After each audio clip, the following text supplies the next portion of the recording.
Big boss ಮನೆಯಲ್ಲಿ ಕಳೆದ ವಾರ ಯಾವುದೇ ರೀತಿಯ ಎಲಿಮಿನೇಷನ್ ನಡೆಯಲಿಲ್ಲ. ದೀಪಾವಳಿ ಹಬ್ಬದ ಪ್ರಯುಕ್ತ ಯಾರನ್ನೂ ಎಲಿಮಿನೇಟ್ ಮಾಡಿಲ್ಲ. ರಾಶಿಕಾ ಹಾಗೂ ಸ್ಪಂದನ ಅವರನ್ನು ಮನೆ ಬಾಗಿಲಿನವರೆಗೆ ಕರ್ಕೊಂಡು ಬಂದು ನೋ ಎಲಿಮಿನೇಷನ್ ಎನ್ನುವ ಸರ್ಪ್ರೈಸ್ ನೀಡಲಾಗಿತ್ತು. ಈ ವಾರದ ಆರಂಭದಲ್ಲೇ ವಾಗ್ವಾದ ಜೋರಾಗಿ ನಡೆದಿದೆ. ಸ್ನೇಹಿತರಂತಿದ್ದ ಅಶ್ವಿನಿ ಹಾಗೂ ಜಾನ್ವಿ ಅವರ ನಡುವೆ ಬಿರುಕು ಕಾಣಿಸಿಕೊಂಡಿದೆ. ಯಾರು ಬಿಗ್ ಬಾಸ್ ಮನೆಯಲ್ಲಿ ಇರಲು ಯೋಗ್ಯರಲ್ಲ ಎನ್ನುವ ಪ್ರಶ್ನೆಗೆ ಸ್ಪರ್ಧಿಗಳು ತಮ್ಮ ತಮ್ಮ ಅಭಿಪ್ರಾಯವನ್ನು ತಿಳಿಸಬೇಕು. ಈ ವಿಚಾರದಲ್ಲಿ ಜಾನ್ವಿ ಹಾಗೂ ಅಶ್ವಿನಿ ನಡುವೆ ಮಾತಿನ ಚಕಮಕಿ ನಡೆದಿದೆ. ಜಾನ್ವಿ ಫ್ರೆಂಡ್ಶಿಪ್ನಿಂದ ನನಗೆ ಕಳಂಕ ಬಂದಿದೆ ಎಂದು ಅಶ್ವಿನಿ ಅವರು ನೇರವಾಗಿ ಹೇಳಿದ್ದಾರೆ.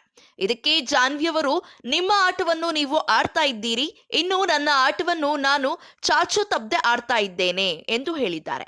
ಕೆಲವರ ಆಟ ಫಾಸ್ಟ್ ಆಗಿ ಕಾಣಬಹುದು, ಆದರೆ ಇನ್ನ ಕೆಲವರ ಆಟ ಸ್ಲೋ ಆಗಿ ಆಡಿದರೂ ಸಹ ಗುರಿಯನ್ನು ಮುಟ್ಟಬಹುದು ಎಂದಿದ್ದಾರೆ.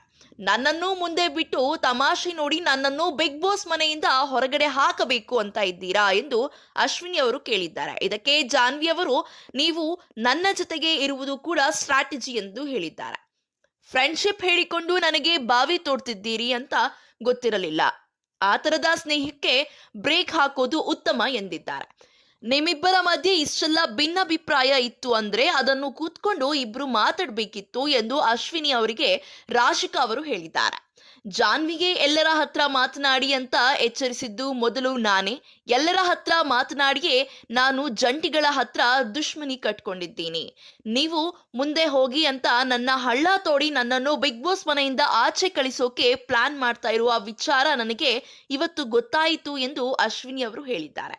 ಇನ್ನೊಂದು ಕಡೆ ಮನೆಯಲ್ಲಿ ಒಂಟಿಯಾದ ಜಾನ್ವಿಗೆ ಕಣ್ಣೀರು ಇಟ್ಟಿದ್ದಾರೆ. ಅಶ್ವಿನಿ ಜೊತೆಗಿನ ಸ್ನೇಹದಲ್ಲಿ ಬಿರುಕು ಮೂಡಿ ಜಾನ್ವಿ ಒಂಟಿಯಾಗಿದ್ದು ಅವರನ್ನು ಸಮಾಧಾನ ಮಾಡಲು ಉಳಿದ ಸ್ಪರ್ಧಿಗಳು ಜೊತೆಯಾಗಿದ್ದಾರೆ. ಟಾಸ್ಕ್ ವಿಚಾರದಲ್ಲಿ ಬಿಗ್ ಬಾಸ್ ಮನೆ ಈ ವಾರ 2 ತಂಡಗಳಾಗಿ ಬದಲಾಗಿದ್ದು ಬಿಬಿ ಕಾಲೇಜ್ ಆಗಿ ದೊಡ್ಡ ಮನೆ ಬದಲಾಗಿದೆ. ಸ್ಪರ್ಧಿಗಳು ವಿದ್ಯಾರ್ಥಿ ಜೀವನಕ್ಕೆ ಮರಳಿದ್ದು ಸಖತ್ ಮನರಂಜನೆ ನೀಡಿದ್ದಾರೆ. ಇದೇ ರೀತಿಯ ಕನ್ನಡ ಬಿಗ್ ಬಾಸ್ ಸೀಸನ್ 12ರ ಲೇಟೆಸ್ಟ್ ಅಪ್ಡೇಟ್ಸ್ಗಳಿಗಾಗಿ ಈ ಕೂಡಲೇ ನಮ್ಮ ಚಾನೆಲ್ ಅನ್ನು ಸಬ್ಸ್ಕ್ರೈಬ್ ಮಾಡಿ, ಹಾಗೆ ಪಕ್ಕದಲ್ಲಿ ಕಾಣುವಂತಹ ಬೆಲ್ ಐಕಾನ್ನ ಕ್ಲಿಕ್ ಮಾಡಿ.